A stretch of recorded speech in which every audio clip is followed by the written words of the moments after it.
ఈ సమావేశానికి చీఫ్ గెస్ట్గా భగవాన్ గవాయి గారు చాలా గౌరవప్రదమైనటువంటి వ్యక్తి. దేశవ్యాప్తంగా బహుజనులను సమీకరించడానికి నిరంతరం పనిచేస్తూ మరి ఈ దేశంలో ఒక ప్రధానమైనటువంటి మార్పు రావడానికి అన్ని రాష్ట్రాలు తిరుగుతున్నటువంటి వ్యక్తి. అదేవిధంగా వేదికను అలంకరించినటువంటి మరొక పెద్దలు, మరి జీవితాన్నే త్యాగం చేసినటువంటి వ్యక్తి గల్లా సూర్యప్రకాష్ గారు. బహుజన సమాజ్ పార్టీ నిర్మాణంలో ఈ రాష్ట్రంలో మరి బహుజన సమాజ్ పార్టీ కింది స్థాయికి వెళ్ళడానికి, భావజాలం మరి వ్యాప్తి చెందడానికి కృషి చేసినటువంటి వ్యక్తి. కాంశీరామ్ గారికి ఈ రాష్ట్రం నుంచి ముగ్గురు అత్యంతమైనటువంటి ప్రియ శిష్యులు ఉన్నారు. ఒకటి గల్లా సూర్యప్రకాష్, నారగోని, అదేవిధంగా శంకర్ గౌడ్. మేమంతా కూడా అసలు ఒక యువనాయకత్వం ఈఎస్పీ ఇక్కడ స్థాపించినప్పుడు మేము యువనాయకత్వం ఎంటర్స్గా పేరు పొందినటువంటి వాళ్ళం. ఏది మాకు జరిగినా ఫస్ట్ మా ఊళ్ళలో పిలిచి ఇది ఎట్లా చేయాలి, అది ఎట్లా చేయాలి, ఇది ఏం చేయాలి అని మా మీదనే భరోసా పెట్టి అడిగినటువంటి వ్యక్తి కాంశీరామ్ గారు. నిరంతరం మమ్మల్ని కాన్ఫిడెన్స్లోకి తీసుకున్నటువంటి వ్యక్తి. ఆ తర్వాత అదేవిధంగా మరి మిత్రులు, అదే తమ్ముడు జిలకర శ్రీనివాస్ గారు, మరి బీసీకే పార్టీకే ఇప్పుడు రథసారథిగా ఉండి ఈ రాష్ట్రంలో బలమైనటువంటి వాయిస్ ఇస్తున్నటువంటి వ్యక్తి. యువ నాయకత్వం భవిష్యత్తులో మరి గాలి వినోద్ కుమార్ గారే, అదేవిధంగా మరి జిలకర శ్రీనివాస్ గారి ఉద్యమానికి లీడ్ చేయాల్సినటువంటి పరిస్థితి ఉంది. కాబట్టి ఖచ్చితంగా ఈ రాష్ట్రంలో ఒక మార్పు రావడానికి ప్రయత్నం చేయాలని చెప్పి ఈ సందర్భంగా తెలియజేస్తూ ఎంతోమంది మరి ఉద్యమకారులు, అదేవిధంగా ఎన్నో రకాలైనటువంటి కార్యక్రమాలతో ఈ రాష్ట్రంలో మార్పు తీసుకురావడానికి ప్రయత్నం చేస్తున్నటువంటి మిత్రులు, సోదరులు. ఈరోజు మరి ఆంధ్రప్రదేశ్ రాష్ట్రం ఏర్పడక ముందే ఏదైతే హైదరాబాద్లో మరి నిజాం స్టేట్, హైదరాబాద్ స్టేట్లోనే మొదటిసారిగా ఈ రాష్ట్రంలో ఒక సంచలనం జరిగింది. బహుజన ఉద్యమంలోనే 1952లోనే ఒక సంచలనం, ఎంతమంది తెలుసో తెలియదో కానీ బాబాసాహెబ్ అంబేద్కర్ పెట్టినటువంటి party all India schedule caste federation ఈ రాష్ట్రంలో ఉమ్మడి ఆంధ్రప్రదేశ్ ఏర్పడక ముందే మరి 52లోనే మరి ఈ రాష్ట్రంలో పోటీ పెడితే, all India schedule caste federation ద్వారా పోటీ పెడితే 5 ఎమ్మెల్యేలు గెలుపొందినటువంటి పరిస్థితి. కరీంనగర్ నుంచి మరి ఎంఆర్ కృష్ణ అని చెప్పి ఎంపీగా గెలుపొందినటువంటి పరిస్థితి. అప్పుడు సోలాపూర్ ఇవన్నీ కూడా కలిసి ఉన్నాయి. అదేవిధంగా మరి 2 ఎంపీలు 5 ఎమ్మెల్యేలు బాబాసాహెబ్ అంబేద్కర్ జీవించిన కాలంలోనే బీఫామ్ ఇస్తే గెలిచినటువంటి పరిస్థితి ఈ రాష్ట్రంలో ఉంది. మొదటి రివోల్ట్, మొదటి మార్పు అది. చాలామంది దాన్ని చాలా సందర్భాల్లో విస్మరిస్తున్నారు. కానీ ఫస్ట్ జరిగినటువంటి మార్పు హైదరాబాద్లోనే 5 అంటే జగిత్యాల, మహబూబాబాద్, అదేవిధంగా పెద్దపల్లి ఈ నియోజకవర్గాల్లో జెండా ఎగిరేసినటువంటి పరిస్థితి ఉంది. ఆ తర్వాత మళ్ళీ రిపబ్లికన్ పార్టీ పెట్టిన తర్వాత కూడా మరి ఈ రాష్ట్రంలో ఎమ్మెల్యేలుగా 2-3, ఆంధ్రప్రదేశ్లో కూడా 2 గెలుపొంది మళ్ళీ దాని కొనసాగింపుగా బాబాసాహెబ్ అంబేద్కర్ పార్టీ వారిని ఇక్కడ గెలుపొందినటువంటి చరిత్రను కూడా మనం నెమ్మది వేసుకోవాలి. ఎందుకంటే జరిగినటువంటి మార్పులు. ఆ తర్వాత కాంశీరామ్ గారు 89లోకి వచ్చేటప్పటికి ఈ రాష్ట్రంలో మరి బహుజన సమాజ్ పార్టీని స్థాపించిన తర్వాత ఓటమారా రాజ్కుమారా నైచెలేగా నైచెలేగా అనే నినాదం ఈ దేశంలోనే మరి మారుమోగిన తర్వాత ఈ రాష్ట్రంలో మేమందరం కూడా కలిసి బీఎస్పీని ఆ రోజులలో విచిత్రపోయి చూసేవాళ్ళు. మేము బీఎస్పీలో పనిచేస్తుంటే ఇదేం సిద్ధాంతం, మేము మహాత్మా జ్యోతిరావు పూలే ఫోటోస్ తిరుగుతుంటే ఈ మహారాష్ట్ర నుంచి తీసుకొచ్చి రుమాలు కట్టించిన ఆయనను ఇక్కడ ప్రచారం చేస్తున్నారు, వీళ్ళెవరు, ఈ కాంశీరామ్ గారు ఎవరు, అసలు బీఎస్పీ అంటే కానీ ఎగాదిగా చూసేది మమ్మల్ని. మేము కరపత్రాలు పంచుతుంటే, మీటింగులు పెడుతుంటే దూరంగా ఉండి చూసేవాళ్ళు. ఎస్సీలు బీసీలు అంతా కూడా భయపడేవాళ్ళు. ఇది ఏంటిది, ఇది ఇలా విచిత్రంగా ఉంది అని చెప్పి మాట్లాడేవాళ్ళు అంతా. అటువంటి కఠినమైనటువంటి పరిస్థితుల్లో మరి మేమంతా కూడా దాన్ని ఛేదించి ఇవాళ ఈ రాష్ట్రంలో చూస్తున్నాము, మారుమవుతున్నాయి. మేము ఒకప్పుడు 35 ఏళ్ల క్రితం, 40 సంవత్సరాల క్రితం చెప్పినటువంటి మహాత్మా జ్యోతిరావు పూలే ఆయన పటాన్ని పట్టుకొని జిల్లాలకు వెళ్ళి అక్కడ జయంతి వర్ధంతి చేసి మళ్ళీ ఆ పటాన్ని అక్కడే ఇచ్చేసి మళ్ళీ ఇంకో జిల్లాకు తీసుకొని పోయి మహారాష్ట్రలో క్యాలెండర్లు తీసేది మేము. మహాత్మా జ్యోతిరావు పూలే లకిడికాపూర్లో మొత్తం పటాలు కట్టించి తీసేవాళ్ళం. ఇవాళ ఏమైంది, రాష్ట్రం అంతా పూలే ఇజం మారిపోతుంది, అంబేద్కర్ గురించి మారిపోతుంది, మారిపోతుంది. పుస్తకాలు అట్టల మీదనే నేను 5 పీతామహులు వేసేది, ఎవరైనా కరపత్రాల మీద వేసేవాళ్ళు. కానీ నేను ప్రతి పుస్తకం మీద కూడా ఈ 5 పితామహుల ఫోటోలు వేసేది. ఎందుకు పరిచయం కావాలని ఫోటోలు వేసేవాళ్ళు. నేను బీసీ యునైటెడ్ ఫ్రంట్ వెళ్ళి బీసీలలోకి వెళ్ళడానికి ప్రయత్నం చేసినప్పుడు ఫస్ట్ ప్రెస్ క్లబ్లో మీటింగ్ జరిగింది. నల్లా సూర్యప్రకాష్, శంకర్ గౌడ్ ఇద్దరు కూడా నా వెనకాల ఉండి నారగొని బీసీల అమాయకులు వీళ్ళు ఐక్యంగా లేరు, ఈ సిద్ధాంతం పోవాలి అని అంటే నువ్వు చొచ్చుకొని వెళ్ళాలి అని చెప్పి సూర్యప్రకాష్ నా వెనకాల ఆ రోజు మీటింగ్లో ఉండి బీసీ ఉద్యమాన్ని ప్రారంభించడానికి కూడా వీళ్ళు కారణమైనటువంటి పరిస్థితి ఉంది. అదేవిధంగా గాలి వినోద్ కుమార్ గారికి ఈరోజు మరి 55 సంవత్సరాల శుభాకాంక్షలు ఏదైతే జన్మదిన శుభాకాంక్షలు ఈ సందర్భంగా తెలియజేస్తున్నాను.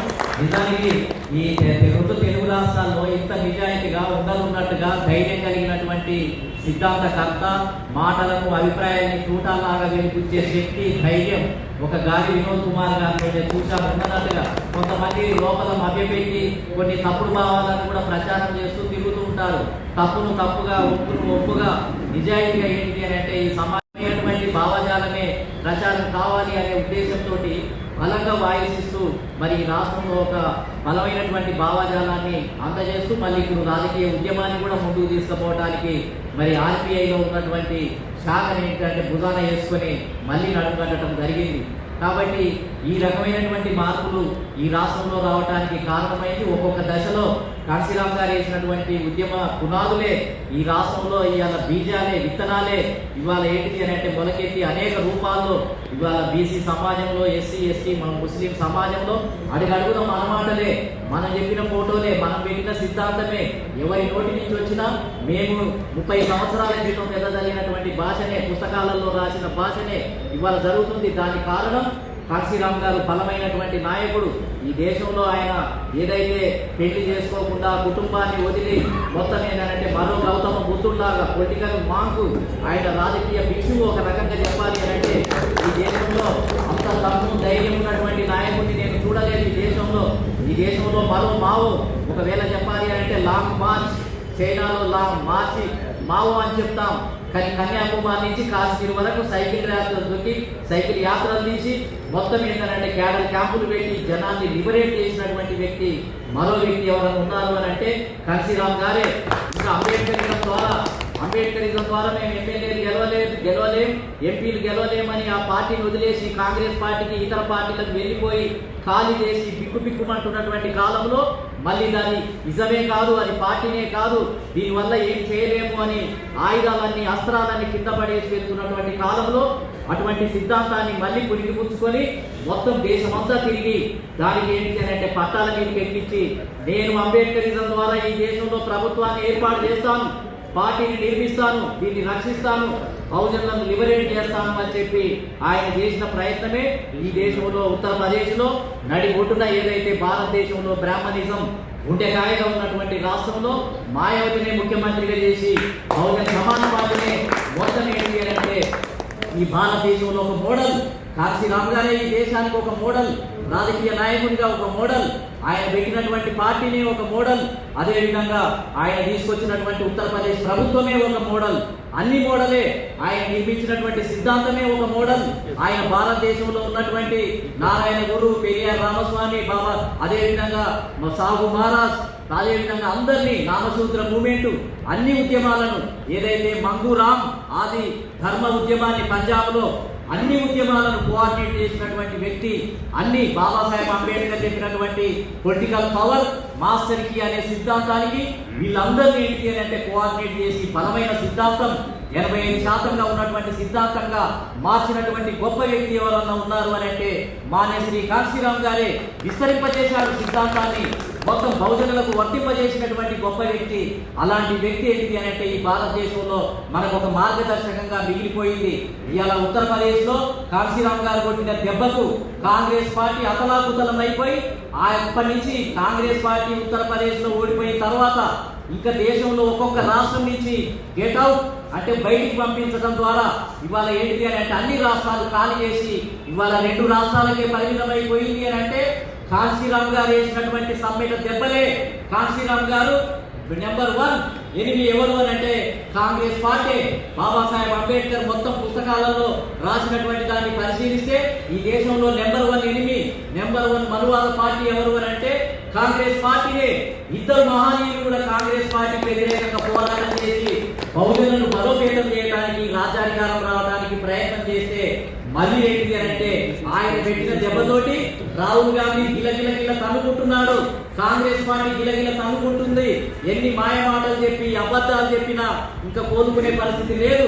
ఇవాళ దానికి కారణం రాహుల్ మొత్తం ఏంటంటే కాశీరామ్ గారే. అయితే కాంగ్రెస్ పార్టీని బలహీనం చేస్తే ఇవాళ కొంతమంది ఎస్సీ ఎస్టీ బీసీ మైనార్టీలలో ఉన్నటువంటి కొంతమంది బహుజనులు, ఎస్సీ ఎస్టీ బీసీ మైనారిటీలు బలహీనం చేసినటువంటి కాంగ్రెస్ పార్టీని రక్షించడానికి మళ్ళీ రాహుల్ గాంధీని గొప్ప వీరుడు, శూరుడు, చంద్రుడు అని కొట్టి ఏదైతే కాశీరామ్ గారు ప్రధాన శత్రువును బలహీనం చేస్తే మళ్ళీ కాంగ్రెస్ పార్టీని బలోపేతం చేయడానికి ఒక్కొక్క పార్టీ, చిన్న చిన్న పార్టీలు మొత్తం ఏంటిది అంటే మళ్ళీ రాహుల్ గాంధీని మళ్ళీ నెంబర్ 1 ఎనిమిని మొత్తం ఏంటంటే ఈ దేశంలో మళ్ళా రూలింగ్ క్లాస్ తీసుకురావడానికి ప్రయత్నం చేస్తున్నటువంటి పరిస్థితి. నేను నల్లా సూర్యప్రకాష్ ఈ రాష్ట్రంలో ఉన్నటువంటి వ్యక్తులమంతా కాంగ్రెస్ పార్టీ నుంచి బయటికి రండి, మొత్తం బీజేపీ నుంచి బయటికి రండి, కమ్యూనిస్ట్ పార్టీ నుంచి బయటికి రండి, బయటకు వచ్చి మనం బహుజన ఉద్యమానికి బేస్ కావాలి, విత్తనాలు కావాలని మేము చెప్తుంటే ఇప్పుడు కాంగ్రెస్ పార్టీ లోపలికి రండి, కాంగ్రెస్ పార్టీ ద్వారానే మనకు రాజ్యాంగం రక్షించబడుతుంది, అంబేద్కర్ రక్షించబడుతుంది, కాంగ్రెస్ పార్టీ ద్వారానే మన బహుజనులకు రక్షణ ఉంది అని మళ్ళా వందలాది మంది కొంతమంది తయారైపోయి కాంగ్రెస్ పార్టీని మళ్ళీ మేము బయటికి తీసుకొస్తుంటే వాళ్ళేమో మళ్ళీ లోపలికి తీసుకుపోయే సెక్షన్ ఒకటి భారతదేశంలో తయారైంది. బ్రాహ్మణవాదులను సెక్యులర్ ముసుగేసుకున్నటువంటి వాళ్ళు ఈ దేశంలో రాహుల్ గాంధీని ఒక ప్రధానమైన దాన్ని నమ్ముతూ ఉన్నాం. కాబట్టి ఈ మార్పులన్నీ కూడా మనం పరిశీలించాల్సినటువంటి సమయం ఆసన్నమైంది. వాళ్ళ కుల నిర్మూలన కాదు జరగాల్సింది, కులాల యొక్క కన్సాలిడేషన్, కులాన్ని మనం ఉపయోగించుకోవటం నేర్చుకోవాలి అని కాశీరామ్ గారు చెప్పారు. కుల నిర్మూలనే జరిగితే ఇంకా మరి షెడ్యూల్ క్యాస్ట్ లీస్ట్ ఎందుకు, ఈ బీసీల లీస్ట్ ఎందుకు, బీసీ కులాలకు ఇన్ని సీట్లు ఇవ్వాలి, ఇంత రాజ్యాధికారం ఇవ్వాలి, ఇంత రిజర్వేషన్ ఇవ్వాలని మనం ఎందుకు అడుగుతాం? కుల నిర్మూలన జరగాలనుకుంటే ఇంకా కులాన్ని ప్రస్తావించడానికి అవకాశం లేదు. బాబాసాహెబ్ అంబేద్కర్ కుల నిర్మూలన అన్నప్పటికీ కూడా ఈ కులాలందరికీ కూడా రాజ్యాధికారం రావాలి, వాటా కావాలి అని పోరాటం చేశాడు. కాశీరామ్ గారు అయితే కులాన్ని ఎట్లా ఉపయోగించుకోవాలో నేర్చుకోవాలి, కులాన్ని ఉపయోగించుకోవడం నేర్చుకోకపోతే మనం ఈ రాష్ట్రంలో, ఈ దేశంలో మార్పు తీసుకురాలేము అని కొత్త సిద్ధాంతాన్ని ఆయన రూపొందించడం జరిగింది. అవన్నీ ఇప్పుడు పదులు పెట్టాల్సినటువంటి అవసరం ఏర్పడింది.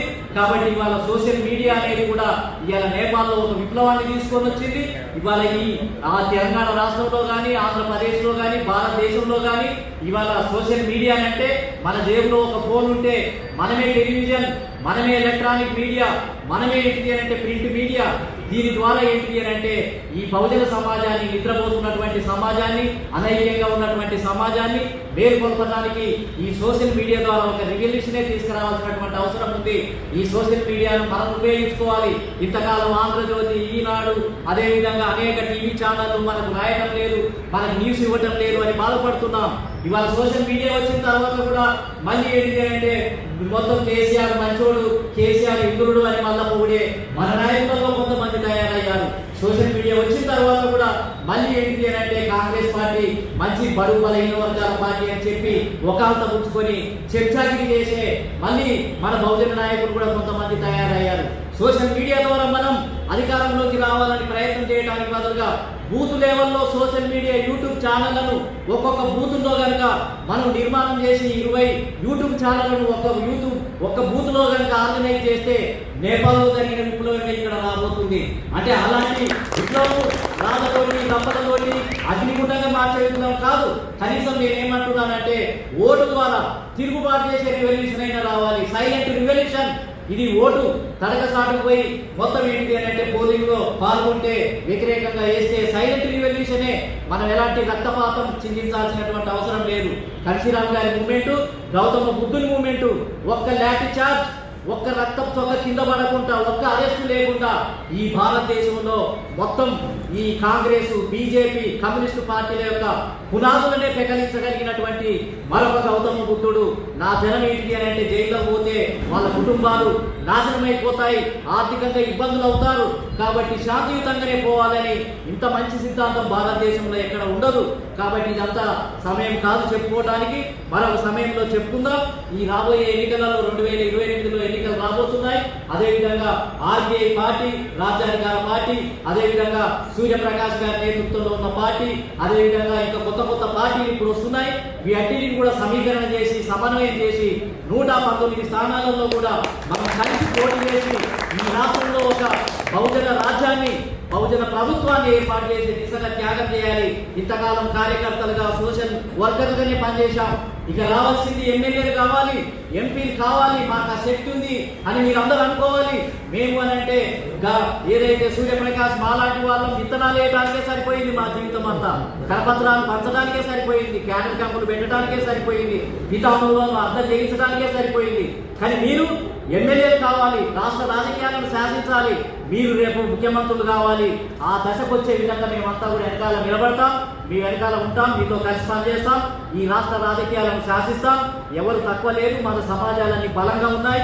ముదిరాజులు, గౌడులు, యాదవులు, పద్మశాలీలు, అదేవిధంగా యాదవులు అనేక కులాలు, మరి నాయ బ్రాహ్మణ, కుమ్మరి, కమ్మరి, వడ్రంగి ఇలాంటి కులాలు, అదేవిధంగా మరి యాచక కులాలు ఉన్నాయి. ఎస్సీలలో కూడా మరి జనాభా ఎక్కువగా ఉన్నటువంటి ఎస్సీ కులాలు ఉన్నాయి, జనాభా తక్కువ ఉన్న ఎస్సీ కులాలు ఉన్నాయి, అదేవిధంగా ఎస్టీ కులాల్లో ఉన్నాయి. ఇవన్నిటిని సమ్మిళితం చేయాలి. ఈ కులాలలో ఉన్నటువంటి బహుజనులందరినీ ఏకం చేయాలి. మళ్ళీ క్రిమిలేయర్ పాలిటిక్స్ కాకుండా దీన్ని చాలా శక్తివంతంగా మనం ముందుకు తీసుకుపోవాల్సినటువంటి అవసరం ఉంది. జనాభా ప్రాతినిధ్యం ప్రకారం అన్ని వర్గాలకు, అన్ని కులాలకు రాజ్యాధికారం అనే కాశీరామ్ గారి concept, equality concept, caste socialism. ఇలా కాశీరామ్ గారు క్యాస్ట్ సోషలిజాన్ని మనకు ఇచ్చిపోవడం జరిగింది. కాబట్టి క్యాస్ట్ సోషలిజం ద్వారానే మనం ముందుకు వెళ్ళాలని చెప్పి తెలియజేస్తూ, నాకు ఈ అవకాశం ఇచ్చిన మీ అందరికీ కూడా కృతజ్ఞతలు తెలియజేస్తూ మరొకసారి మరి గాలి వినోద్ కుమార్ గారు కీలక పాత్ర పోషించాలి. జనకర శ్రీనివాస్ గారు, ఇక్కడ ఉన్న యువ నాయకత్వం అంతా కూడా ఈ రాష్ట్ర రాజకీయాల్లో ఒక శక్తివంతమైనటువంటి నాయకత్వంగా ఎదగాలని ఆయన జన్మదినం సందర్భంగా కోరుకుంటూ, మరి ప్రత్యామ్నాయ రాజకీయాలు కూడా అంటే మనమే ఒక ప్రత్యామ్నాయ శక్తిగా ఎదగాలనే కాన్సెప్ట్ తోటి ఇవాళ ఆ కాన్సెప్ట్ ముందు పెట్టడం అనేది కూడా గర్వకారణం. మనం ముందుకు వెళ్దాము అని చెప్పి తెలియజేస్తూ, నాకు ఈ అవకాశం ఇచ్చిన మీ అందరికీ కూడా కృతజ్ఞతలు తెలియజేస్తూ సెలవు తీసుకుంటున్నాను. జై పుణే, జై భీమ్, జై భారత్.